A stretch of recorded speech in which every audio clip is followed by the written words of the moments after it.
Lalaki, sugatan matapos mag-overshoot ang minamanehong motorsiklo sa Kalibo. Dating media practitioner na si Carlo Astorias, arestado sa kasong cyber libel. MDRMO Tangalan, muling tumulong sa pagpapaanak sa isang ginang.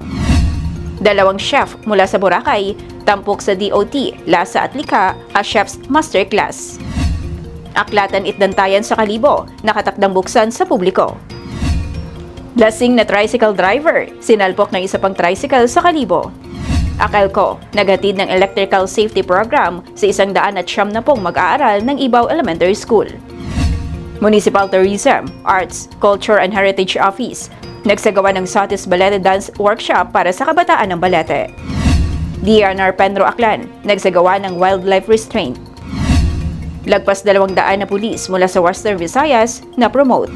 Negosyo at inobasyon, tampok sa Western Visayas, BizConnex on Wheels, Capiz, Leg. Investigasyon sa mga panukalang magpapababa ng sigil ng kuryente, sisimulan ngayong Webes.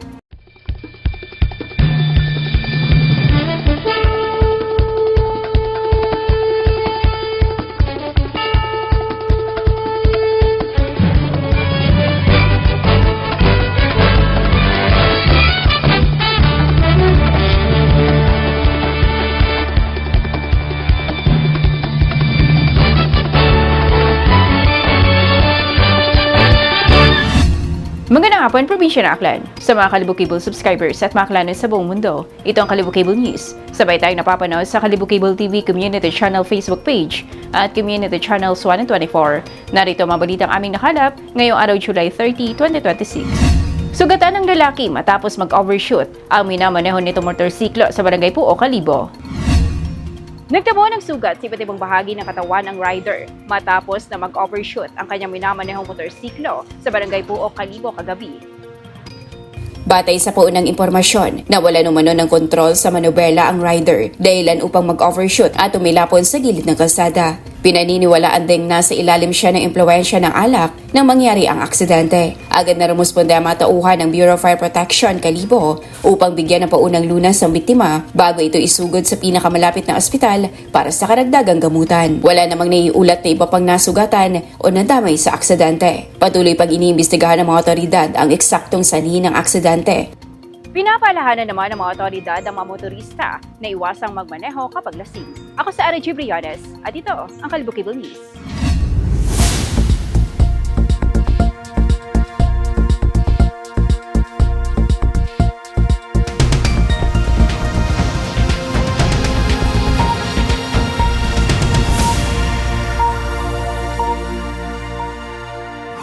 Inaresto ng pulisya ang dating media personality na si Carlo Astorias sa New Washington, Aklan matapos ipatupad ang warrant of arrest laban sa kanya kaugnay sa kasong cyber libel. May detalye sa balitang yan, sina Liza Rosales. Isinailalim na sa proseso ng pulisya ang dating media practitioner na si Carlo Astorias matapos siyang arestuhin sa New Washington, Aklan sa kasong cyber libel. Inaresto ng mga tauhan ng New Washington Municipal Police Station ang dating media personality na si Carlo Astorias nitong Miyerkules sa Pabahay, Barangay Ochando, New Washington, Aklan. Ayon sa pulisya, bandang 1:00 ng hapon nang ipatupad ang warrant of arrest na inilabas ng Manila Regional Trial Court Branch 28 kaugnay ng isang bilang ng kasong cyber libel. Matapos ang pag-aresto, isinailalim si Astorias sa medical examination bago dinala sa New Washington MPS bilang bahagi ng standard procedure. Nagtakda ang korte ng 30,000 na piyansa para sa kanyang pansamantalang paglaya. Sa kasalukuyan, sumasailalim na siya sa kaukulang custodial process habang hinihintay ang susunod na hakbang sa kaso. Na Liza Rosales, Kalibo Cable News. MDRMO Tangalan, muling tumulong sa pagpapaanak sa isang ginang. May detalye sa balitang yan, si Jeron Rosales. Muling pinatunayan ng MDRRMO Tangalan ang kanilang dedikasyon sa pagsiserbisyo matapos matulungan ang isang ginang na ligtas na makapanganak. Muling tumulong sa pagpapaanak ang mga kawani ng MDRRMO Tangalan sa isang ginang na kinilala na si Nina Daroy. Batay sa Facebook post ni Geraldine Bonifacio, mabilis at aktibo na tumugon ang MDRRMO Tangalan sa oras ng emerhensya, na kung saan ay dati ay nakikita at nababasa lamang niya sa social media ang serbisyo ng MDRRMO Tangalan, ngunit noong linggo, personal niyang naranasan ang mabilis at epektibong pagresponde ng kanilang rescue team sa pag-assist at pagpapaanak. Nagpapasalamat naman si Ingilio sa MDRRMO Tangalan sa pag-assist hanggang sa ligtasan na ipanganak ang sanggol sa pamamagitan ng normal delivery. Maliban dito, nagpaabot din ito ng pasasalamat sa Bureau of Fire Protection Tangalan na tumulong sa nasabing insidente. Matatandaan na hindi lamang ito ang unang beses na may natulungan ang mga kawani ng MDRRMO Tangalan pagdating sa panganganak o anumang pagresponde na kinakailangan sa kanilang komunidad. Jelena Rosales, Kalibo Cable News. Muling pinatunayan ng Boracay ang husay sa umuusbong na world-class culinary excellence matapos mapabilang ang dalawang chef sa prestiyosong lasa at likha as Chef's Masterclass ng Department of Tourism. May detalye sa balitang yan, si Rayma Judasio.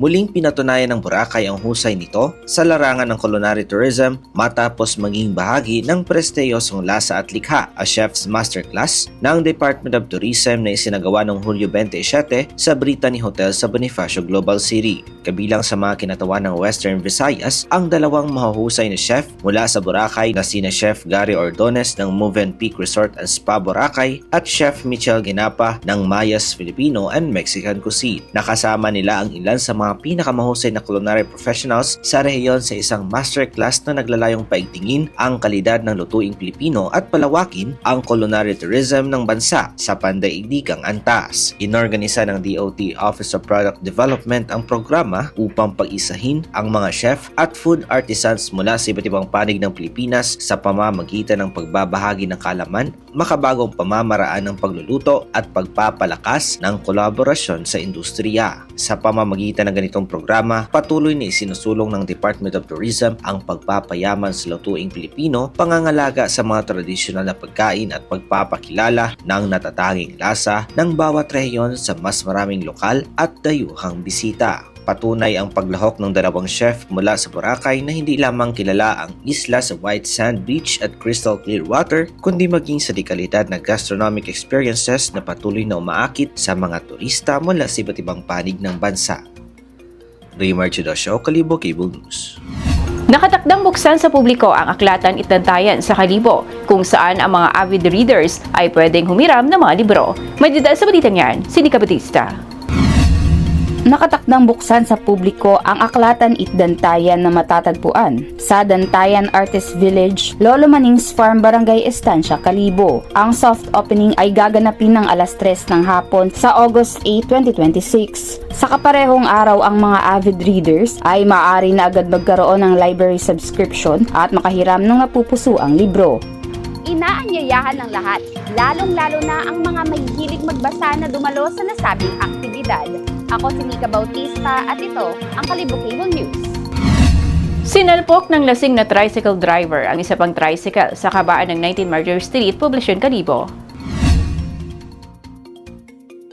Nagtamo ng pinsala ang isang tricycle matapos itong salpukin ng isa pang tricycle na minamaneho umano ng isang lasing na driver sa kabaan ng 19 Martyr Street, Poblacion, Kalibo nitong Hulyo 29. Kinilala ng mga otoridad ang nakabangga ang driver bilang isang 29 anyos na residente na Barangay Estancia, Kalibo. Ayon sa unang investigasyon, nasa ilalim umano siya na impluwensya ng alak nang maganap ang aksidente. Batay sa ulat, paparada na sanang tricycle sa terminal ng Linabuan nang bigla itong salpukin sa likurang bahagi ng isa pang tricycle. Wala namang niiulat na nasugatan sa aksidente, subalit nagtamo ng pinsala ang tricycle na sinalpok. Agad na rumusponde ang mga tauhan ng Kalibo Municipal Police Station at dinala sa impilan ng mga sangkot para sa kaukulang investigasyon. Matapos ang investigasyon, tinikitan ang lasing na driver dahil sa paglabag sa batas trapiko. Inendorso rin ng Land Transportation Office ang tricycle na minamaneho nito para sa kaukulang disposisyon. Era G. Briones, Kalibo Cable News. Akelco, naghatid ng Electrical Safety Program sa 190 na mag-aaral sa Ibaw Elementary School. May detalye sa balitang yan, si Andy Narce. Bilang bahagi ng Corporate Social Responsibility o CSR program nito, nagsagawa ang Aklan Electric Cooperative Incorporated o Akelco ng kuryente kalinga sa eskwela sa Ibaw Elementary School sa bayan ng Lezo. Kabilang sa mga isinagawang aktibidad ang electrical safety inspection sa mga pasilidad ng paaralan, minor electrical repairs at information drive hinggil sa tamang paggamit ng kuryente at pag-iwas sa mga aksidenteng dulot nito. Layunin ng programa na matiyak ang ligtas na kapaligiran sa pag-aaral para sa mga mag-aaral at mga guro kasabay ng pagpapalawak ng kaalaman sa electrical safety. Ayon sa AKELCO, bahagi ang naturang aktibidad ng pagdiriwang ng ika-47 anibersaryo ng Philippine Rural Electric Cooperatives Association o PhilReCA at ng patuloy nitong corporate social responsibility initiatives. Pinangunahan ng programa ni AKELCO District 6 Director Debbie F. Villaflor, AKELCO Safety Office Engineer Heinz Permalonicio at mga tauhan ng Institutional Services Department. Iginiit din ng kooperatiba na bukod sa paghahatid ng maasahang serbisyo ng kuryente, patuloy din itong nagsasagawa ng mga programang nagtataguyod ng kaligtasan at kapakanan ng mga komunidad na kanilang pinaglilingkuran. Andy Narce, Kalibo Cable News.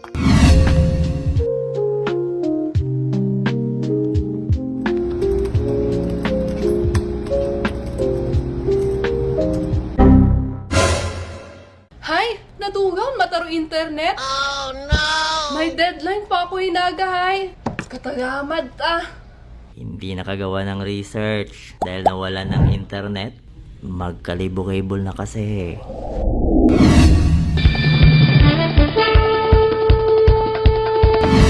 Nagsagawa Municipal Tourism, Arts, Culture and Heritage Office ng Santos Balete Dance Workshop para sa kabataan ng Balete. Bilang bahagi ng patuloy na pangangalaga at pagpapalaganap ng mayamang pamana ng kultura ng bayan ng Balete, matagumpay na isinagawa ng Municipal Tourism Arts, Culture and Heritage Office ang Santos Balete Dance Workshop na dinaluhan ng mga mag-aaral mula sa mga pampublikong sekundaryang paaralan sa distrito ng Balete at ng Balete Community College. Layunin ng workshop na maipakilala at higit na mapalalim ang kalaman ng mga kabataan sa Santos Balete, isang natatanging katutubong sayaw na sumasailalim sa kasaysayan, tradisyon at pagkakakilanlan ng bayan. Sa pamamagitan ng pagsasanay, natutuhan ng mga kalahok ang wastong galaw, indak at kahalagahan ng sayaw bilang bahagi ng lokal na pamanang pangkultura. Pinangunahan ng pagsasanay ng mga Santos Balete Dance Literature Researchers mula sa Aklan State University, New Washington Campus, katuwang ang A.Ishul Lunday Company at ang Philippine Folk Dance Society Aklan Chapter. Ibinahagi ng mga tagapagsanay ang kasaysayan, literatura at tamang pamamaraan ng pagsasayaw ng Santos Balete upang matiyak ang wastong pagpreserba at pagpapasa nito sa susunod na henerasyon. Era Chibriones, Kalibo Cable News. Nagsagawa ng Wildlife Restraint Training ang DNR Penro Aklan. May detail sa balitan yan, Sinika Batista.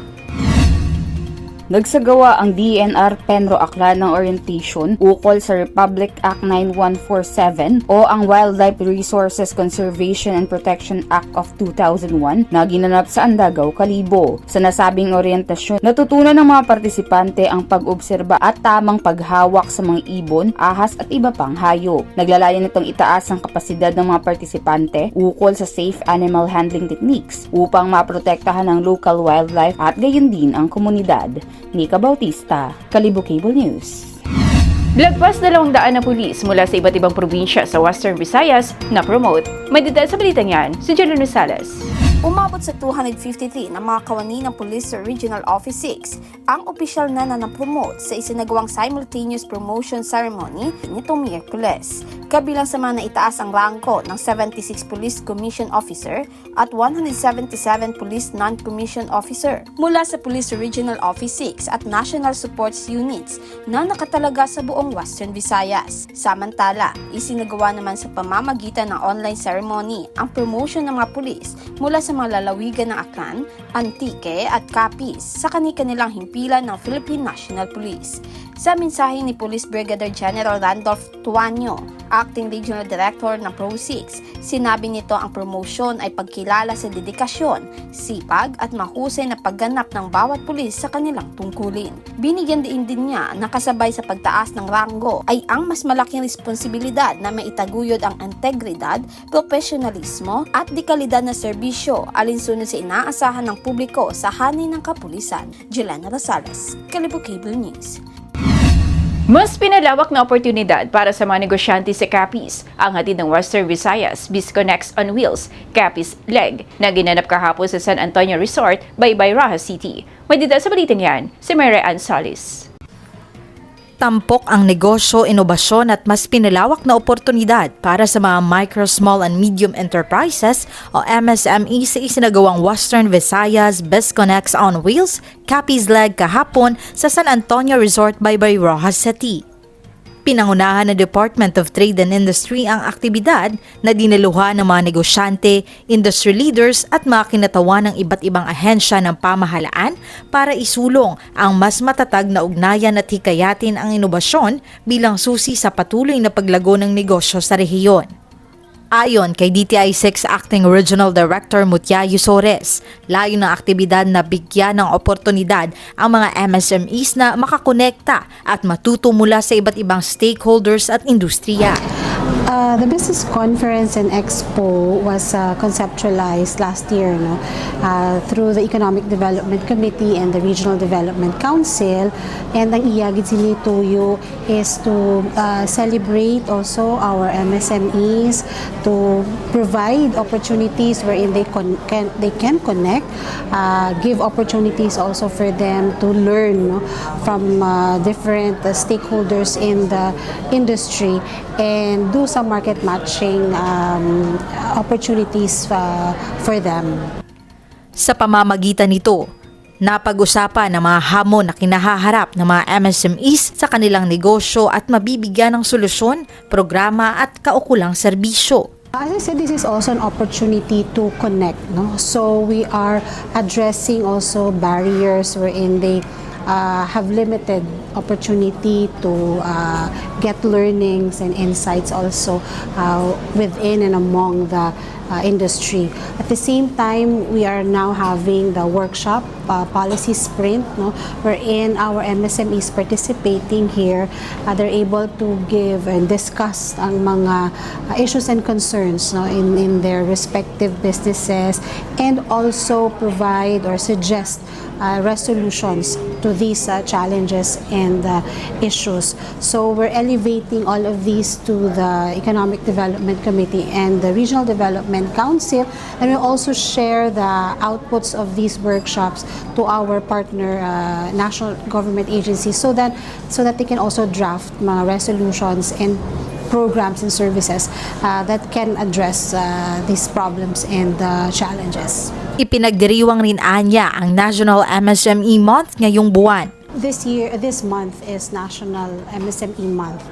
So this business conferences in Expo is also a celebration of our MSMEs being the backbone of the economy. So while we are celebrating their contributions sa ating local economic development, we're also providing them with opportunities to innovate further, to learn more, and to be inspired more by gathering them all together in this one venue and platform. Nagbigay rin ng ilang payo si Pueblo de Panay Incorporated CEO Jose Neri Ong sa mga kapwa nito negosyante. We have to take calculated risks. Most of the time, there is no perfect decision, just the best decision. But being indecisive also has its costs. Ang Capiz Leg ang fourth leg ng Western Visayas BizConnex kung saan una itong isinagawa sa Antique, Aklan at Guimaras, habang ang culminating leg naman ay gaganapin sa Agosto 7 sa Iloilo. Mary Ann Solis, Kalibo Cable News. Imbestigasyon sa mga panukalang magpapababa ng singil ng kuryente sisimulan ngayong Huwebes. May detail sa balitang yan, si Jedon Rosales.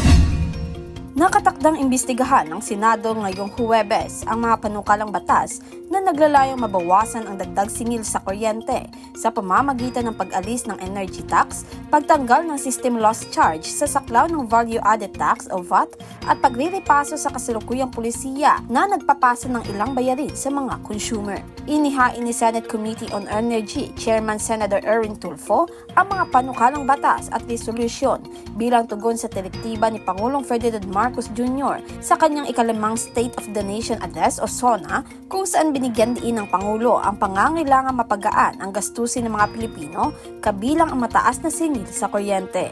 Kabilang sa mga panukalang inihain ni Tulfo ang Senate Resolution No. 537 na naglalayong imbestigahan ang pulisiya sa ilalim ng Electric Power Industry Reform Act of 2001 o EPERA kaugnay ng pagpasa ng system loss charges sa mga consumer.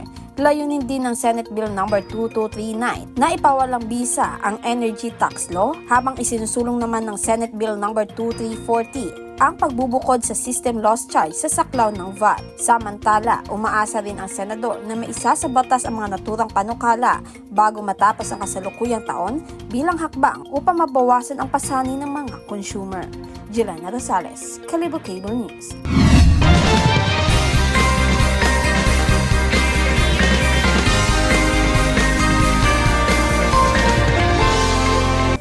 Ngayon naman, alamin natin ang lagay na panahon sa probinsya ng Aklan o sa buong Western Visayas. May ulat si Maria Edeth Leonor Silvestre mula sa Iloilo Doppler Radio Station, Pag-asa, Visayas. Maayong adlaw sa tanan. Muna ang aton latest weather update para sa karon nga adlaw sang Thursday, July 30, 2026. As of 8 AM kaganang agang gana-monitor naton nga LPA nga yara sa sulod sa aton nga park ay nalusaw na. Pag ang isa ka LPA pagad nga gina-monitor naton outside sang aton nga Philippine Area of Responsibility ay gina-estimate naton base sa mga available nga data nga may kalayon ini nga 1,505 km east of Eastern Visayas. So ang ini nga LPA ay unlikely man ni mag-develop into a bagyo kag posible man ini nga magalusaw sa mga masunod nga inadlaw.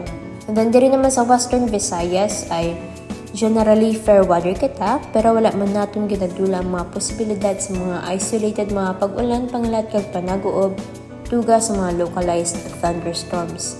Mahina tubtub makasarangan naman ang hangin naton nga magahalin sa direksyon southwest to west nga magadala sang makanay tubtub makasarangan nga pagbalod sang aton kadagatan. Forecast temperature naton generally nasa 24 to 32 degrees Celsius. Ang adlaw magatunod alas 6:14 karon sa hapon. Kag magabutlak ini alas 5:38 buwas sang aga. Kag muna yung aton latest weather update para sa mga dugang impormasyon ay bisitahan lang aton official website at www.bagong.pagasa.dust.gov.ph. Pati na ang aton mga official social media accounts. Halin diri sa may Iloilo Doppler Radio Station Pag-asa Visayas DOST. Ako si Maria Edith Leonor Silvestre, madamo gid nga salamat.